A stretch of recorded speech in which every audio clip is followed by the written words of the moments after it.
This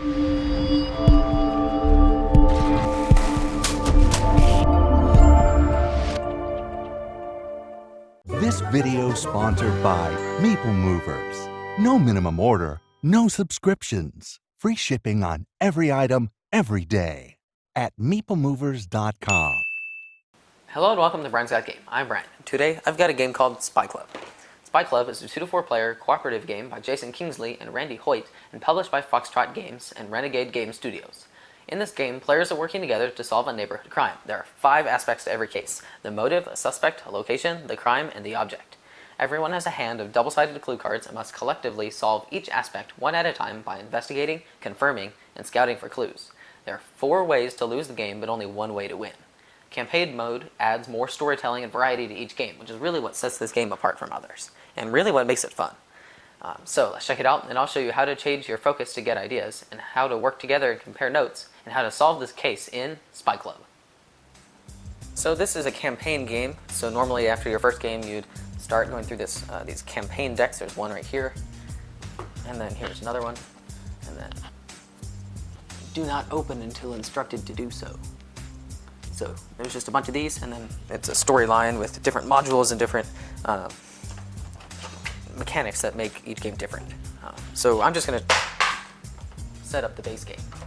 So to set up, place the game board on the table, puzzle piece the 2 ends together, and we're going to be playing on the standard side. There's also an advanced side where here there's more spaces and then there's less. So this one gives you less time.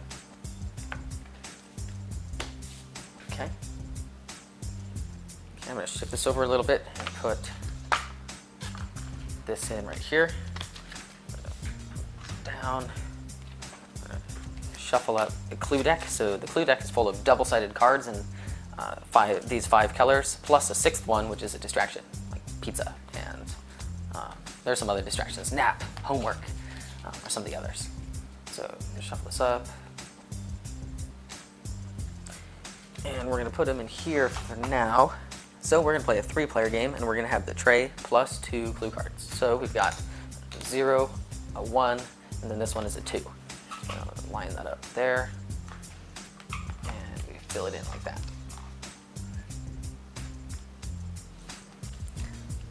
Then each player picks a character, so we're going to play with these 3. And then you can name them on the little white spots on the bottom of the cards. And then if you decide to change the names or whatever, you play with different people, sell your copy, have somebody else play it. I don't know why, because it's an awesome game. Then there's more of these, so you can continue naming and changing. So, yeah. Then each player gets, they normally get a play rate, but we're not going to. I'm going to tell you how to play. And this is also supposed to go there, even though it has it there, but we'll put it there anyway.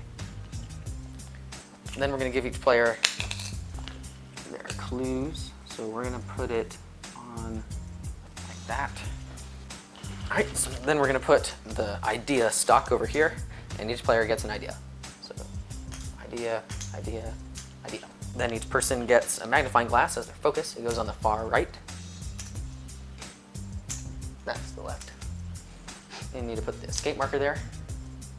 Okay, then we're going to set up the movement deck. So what we're going to do is you take all of the night cards, they're these purple ones, we're going to shuffle them. Then you'll remove one, put it back in the box, and then put it down. Then you're going to take the afternoon ones, shuffle them, remove one, and then put that on top. Then take the morning, shuffle those, remove one, put that on top of that. And then that's it. Alright, then we're going to keep this one here because that's how I had it set up. But we're going to deal each player 3 clues. So, and make sure that you don't look at what is underneath the card, because there's another, like I said, they're double-sided. And that's part of the game, is not knowing what's underneath. Alright, and then decide who's going to go first. And then put the suspect pawn on their rightmost clue card. You are now ready to begin. So the goal of the game is to get, here, let's do it like this. We're going to do it in parts. So right now we're trying to get 5 cards of the same color up here. So we get 5 reds. As soon as that happens, you stop and then resolve that. I'll show you how to do that. And then you have to do that for each of the 5 colors because you're trying to find out the motive, the suspect, the location, the crime, the object. So on your turn, you can do one of 4 things. You get, actually no, you can do 3. You get 3 actions, and there are 4 possible actions you can do. So the first action is investigate. So what that is flipping over all of your cards, or 1 or more. So let's say we don't want to go for yellow, so I'm going to flip that over. See, we've got a green. So now we've got 3 greens. That's a lot. I'm going to flip this one over. That's red. We also have 3. Flip that over. And that's a distraction. So the thing about this is that you have to remember what's on the other side. So then you're better at the game. It's a cooperative game, so you're all trying to get the color up there. Yeah, so that was 1 out of 3 actions. Though when you investigate, you don't have to flip all of them over. You can flip any or all of them, whichever ones you want. So that was the first action. And then the second action you could do is shift focus. And I'm going to do that. I'm going to shift to red. And then the third action you can do is confirm. So I'm going to confirm this red one and put it right there. So then we did our 3 actions. So now your turn's over. You get the card on the 0. You shift these down. Then we have to do the movement. So then we flip over the movement, and then you line this up. So the guy escaped 1, so he moves 1. Then you resolve the action up here. So this one is a distraction, so it doesn't do anything. That's good, because these are all bad. So then we're going to put that there. So now it's this player's turn. So what we're going to do is we're going to shift our focus, and we're doing that just to get an idea. Because when you shift focus to something, you get an idea for each other card of that color. So if I had 2 reds, I would have gotten 2 ideas. 2 reds other than the one I got on. So if I move there, cover that one up, I have 1 other red, so I got 1 idea. So then what I'm going to do is I'm going to confirm that one, and then as my third action, I'm going to confirm this one too. But since my focus isn't on it, I have to pay 1 idea for every space that it is away from my focus. So right now it's 1 away, so it costs 1 idea.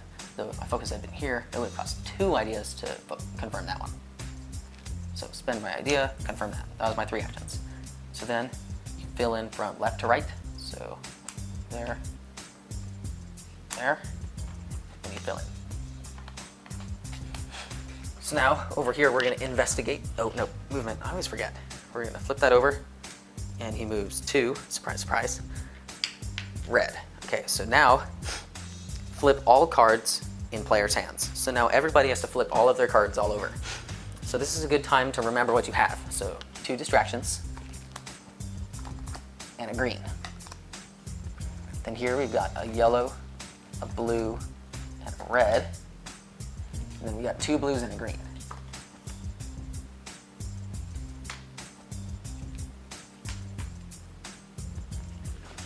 So now what we're going to do is we're going to confirm. And then we're going to investigate, flip that one over, and then shift focus. Then we get the school, that over, that over. And then we do the movement. All right, so he moves 1. Discard the 2 incoming cards. No, that's our red. We could have used that there. And these are discarded. And then we fill in. And then this means that he escapes 1. So he goes up 1 on the track. It's always 1. So there are several ways to lose this game. The first one is if this token gets to the escaped. Trail's cold, we lost. The second way is if this deck runs out, and that actually happens kind of quickly. That's usually how you lose. And then the other way is if the movement deck runs out. So then this is your actual timer on the game. You reveal 1 of these every turn, and then once there's no more turns, that's it.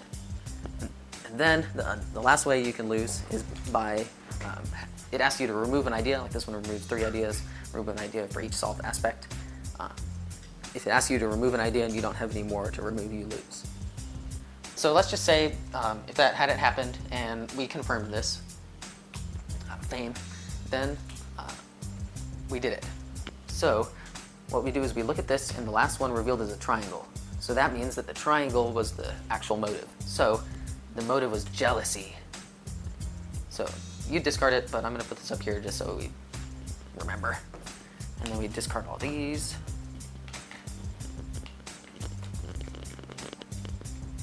Nope. And then your turn continues as normal. So there are two things that you can do. All right, so everybody is on blue. So you can do these special teamwork bonus activities. If you are focused on the same thing as another player, you can do you can do as many of these as you want. There's 2 of them. You do as many of them you want, as many times as you want. So and it doesn't take an action. So what you can do is you can take ideas.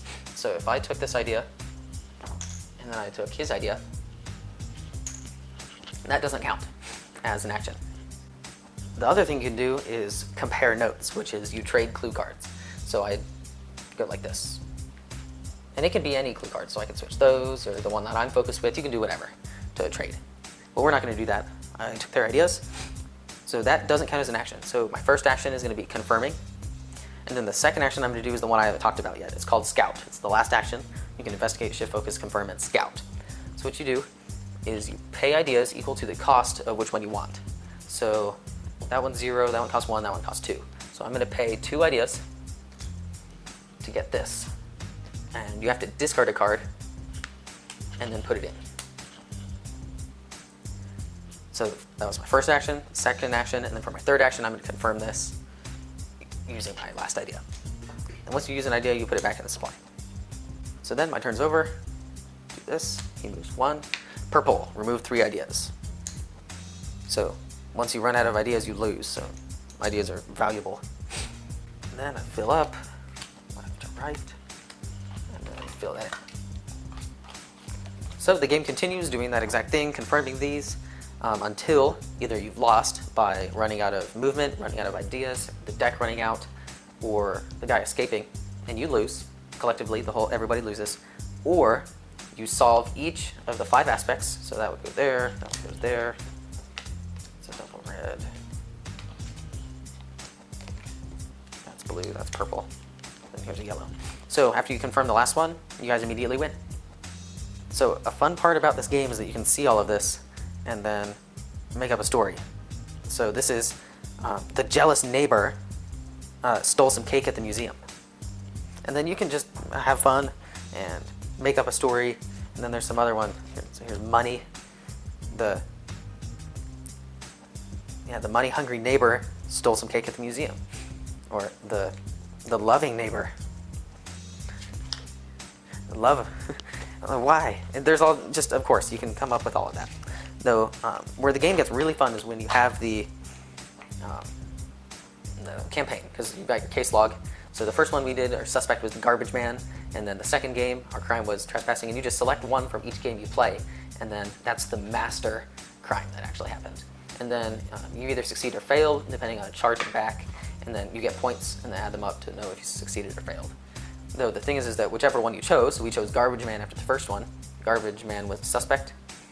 So that means that we took campaign card number 25, and that was the next situation that we had the next game.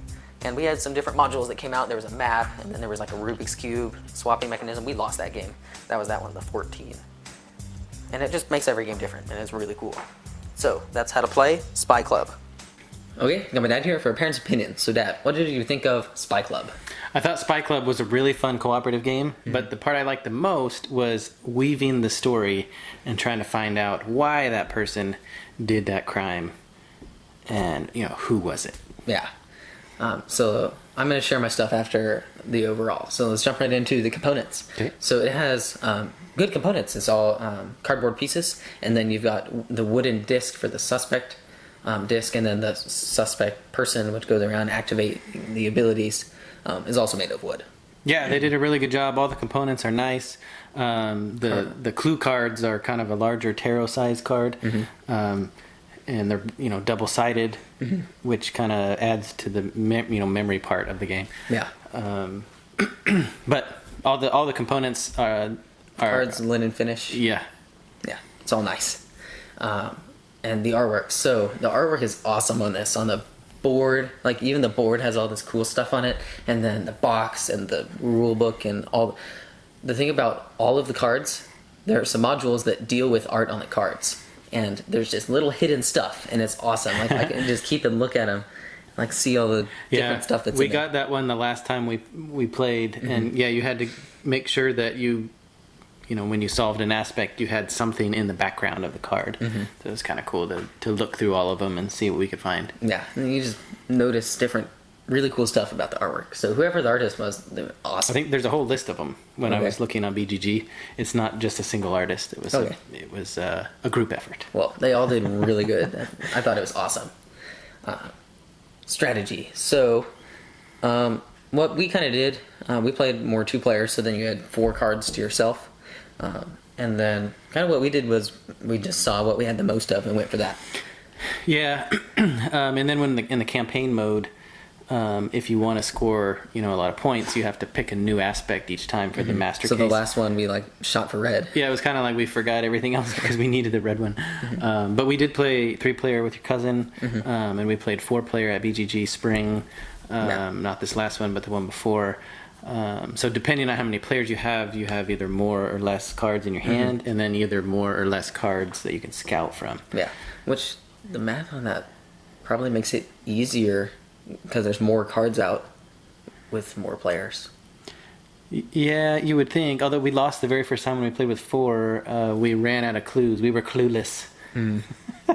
But when we played 2-player, when we played through our campaign, we lost a couple of games, but it was very close. We never ran out of clues, though. We ran out of time. Yeah, we ran out of the movement Most of the time, it was the time. Yeah. Oh, well. Easier for kids, so we played it with my cousin. And I think...